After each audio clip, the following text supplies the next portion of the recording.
What's up, guys? Mikey in the building. I'm gonna go over my IVVD trade. This is definitely a nice start to February. We had a pretty hot Friday penny runner. So this morning we also had a nice gapper. So to me, I started to see a shift inside Pennyland, and out of HC WB and UOKA, to me, those were two gapped up already, right? So I focused on IVVD. It's another bio name, and stuck with that one rather than playing these other ones that are super gapped up and already gapped up. I'll kind of go over like how I view those and why I still stick to these. I did try UOKA to be transparent and did take a loss on it.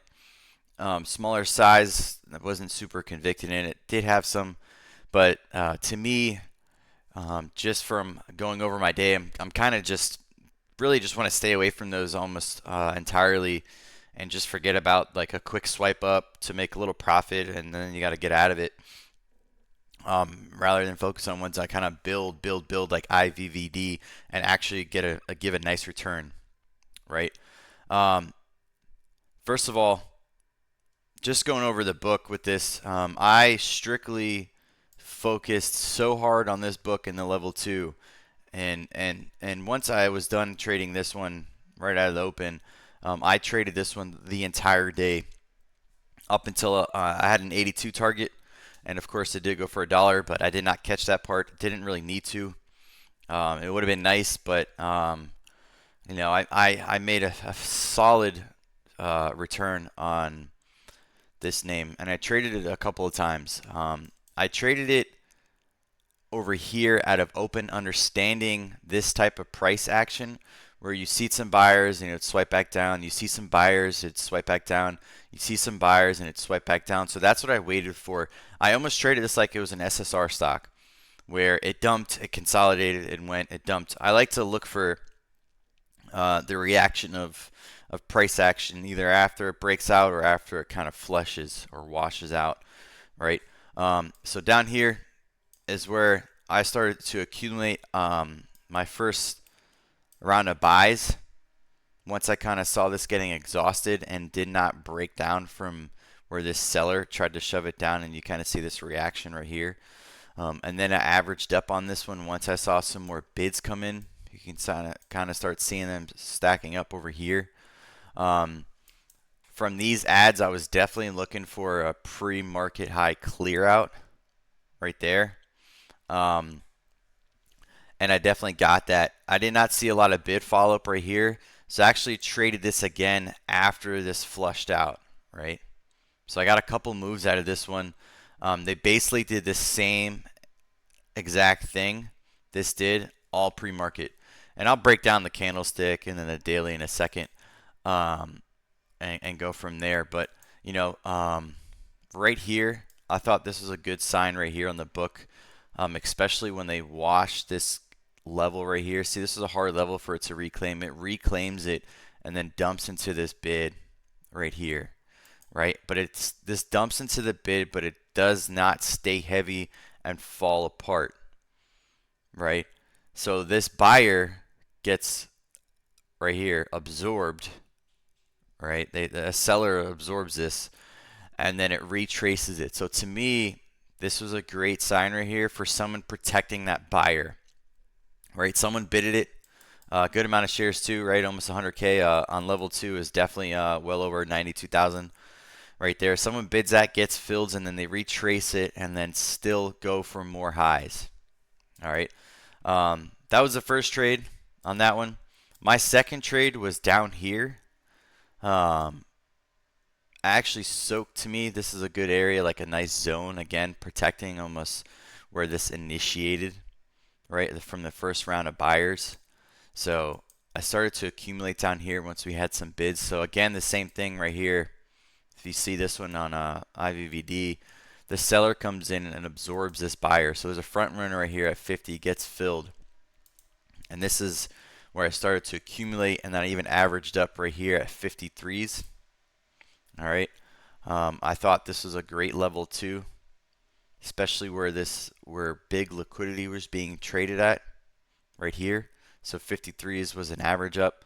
And then I even took some 58s, nice little pivot right here above this zone. And then caught a really nice move up to my PT. A lot of things on this one right here. For me, I did not catch this move all the way up. I caught this move, and then I pretty much, I didn't have enough or any more shares anymore after that. And then once I kind of started to see this kind of dump out right here and this type of action, I got out. Was there a need? At this point, it really didn't matter. You know, I sized in really well on this move and caught a really big chunk and hit my PT. I'll go over my PT on this daily. First of all, where this was soaking right here, I thought this was really great. We already started soaking above this 50s right here. And then we had this next level right here, 58, 59, right? And when you compare that to the book, when this started to rotate really quick, I thought this is another great example too. You know, these are our 58, 59s. So this is where we started to test that liquidity area on the daily. We pulled back, we consolidated above those 50s, that first daily part I showed you, and then we started to rotate. What was important about this one was understanding that it was a thicker float and it needed time to build. It's not like a low float where it just goes up only, it starts ripping, goes parabolic, it's cranking a lot of volume instantly. This needed time to build and build and then build, right? On that one. So I thought that was great. The reason why I had this level right here drawn out, you know, for a big PT, because I want to see the gap being filled up to like right here in this area, maybe like a ceiling. 200s, you know, should have been more of the PT on that one, but that's okay. You know, sometimes, you know, this definitely could have been a good PT right here, actually, this zone on the daily, right there. But I got a nice gap fill, and that's what's most important, especially with size, getting that fill, and so on. So again, IVVD, this is the type of price action it was giving. So like I wanted to see that same type of price action at open. You know, I kind of see how this thing was being painted pre-market, and you know I saw how this dumped right here, held it right here, nice level on the daily, and then it started to soak. You know, and then really do the same thing, right? Pull back really, really heavy. That's that pre-market high area that I showed you in the book. And then it finally curled and rotated and really made its move right here to 70s. This was an awesome play. And then again, watching this kind of soak down here was really great too. You know, because it would pick up. It did start to trade volume. One of the biggest things that really stood out to me was this 1142 candle. Traded 1 million shares, and it was a very tight candle, right? If you see this candle right here, it had 230,000, 240K, and this was a pretty bit expanded candle. So this was a tight candle with a lot of volume, and then this was like a real nice sign right here to me, especially with this float, right? And then we start to see it kind of start getting a little expandy up there. Yeah, that was great. I sold most. I dripped a lot up here and then hit my PT, and by then I had like 35 or 40K, 45K left my position size, and then I kind of just got out of it, and really just stopped trading for the rest of the day. I could have caught. So I did get one scalp. I'm sorry, I did get one scalp out of this, but at that point it's like, you know, this was such a nice return. A couple of my returns on this one, you know, trading this one right here to highs was 50%. And then I had a big part at 53s, which was down here, and caught my move to 82s, which is another 50%. So I got two really big 50% rotations on this name. It's phenomenal, trading on a penny. Let's see, HCWB. I did not catch this one in the morning. After a big runner, We have that China penny that kind of goes. You really have to be up and ready to play this pre-market and follow the book on this one. You know, the book definitely had these bids that were running it up, running up, running up, and you kind of see just price action jump. And I'll kind of show you what I mean by that right here. But you really got to be up, right? This is a different type of book. You know, this is like when you see a stock getting really shoved and aggressive. These are a lot of front runner, but these are spoof bids where they're bidding it, pulling it, bidding and pulling it, but they're bidding really aggressive, right? And then they're attacking really aggressive at the same time, and it's kind of like layers of a cake. You know, they bid it, they slap the ass, they bid it, they slap the ass, they bid it, they slap the ass. Now whether they're bidding it and retail slapping it, vice versa, doesn't matter. After a big runner, we had like a 500% runner, and then pre-market is normally hot, right? Pre-market's normally hot. If you just saw the last cycle, we just had a lot of them. They gap up and then they fill the gap to the downside at open, right? They fill the gap down to the side. They fill the gap to the downside on the open. Same thing with UOKA. You know, now this is filling. Now this one would have been interesting if this could have held its literally obvious level right here, 33s on the daily.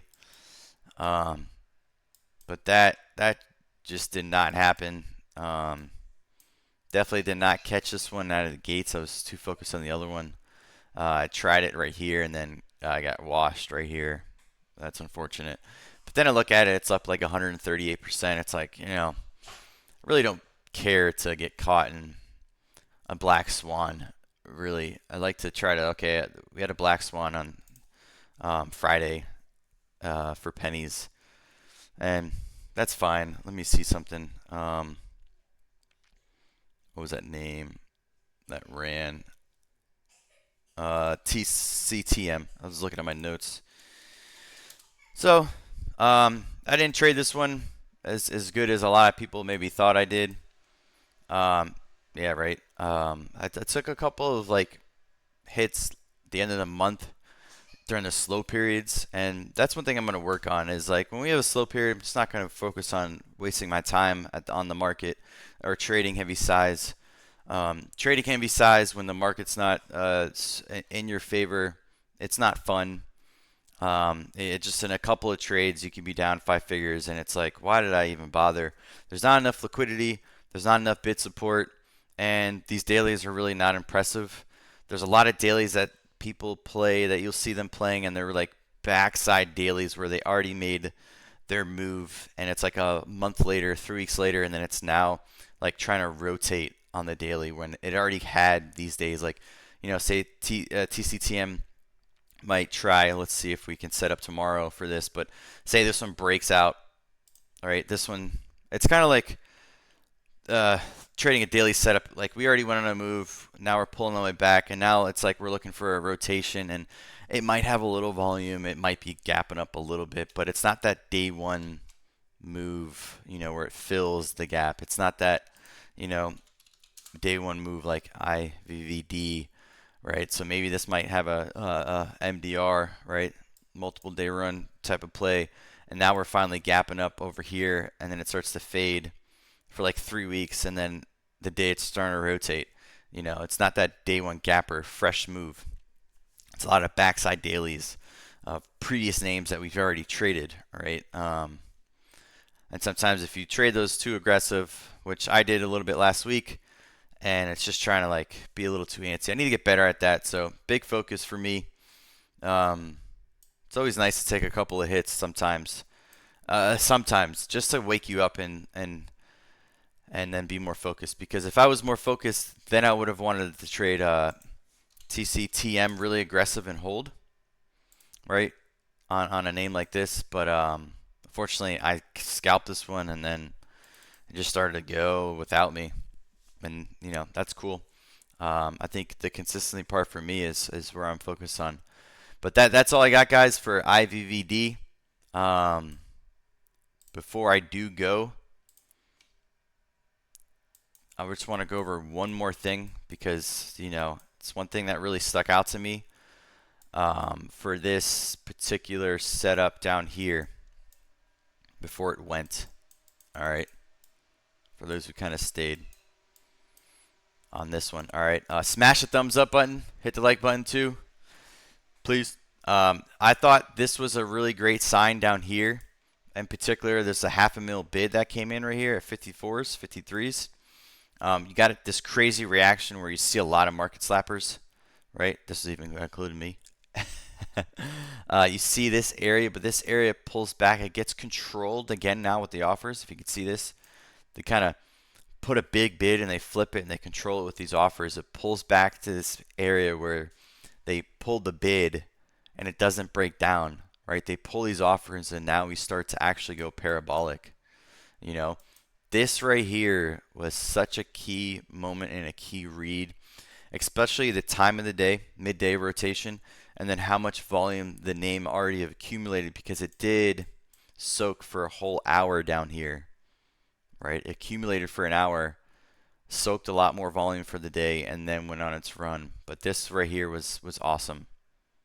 All right, um, it's in context too. Not a lot of times you're gonna see this and it does work, but depending on percent where we're at, what kind of daily we're trading, what we're looking for, this was like really great, right? We got an offer, a big control, and then an offer control, and they pull these offers, right? No one wants to get filled. This is some really nice control, nice manip right here, and then we kind of see this take off. So that was a really good reason why I even had 53s, 53 4 to begin with for that one, and caught that rotation. But all right, guys, much love. Peace out, Mikey.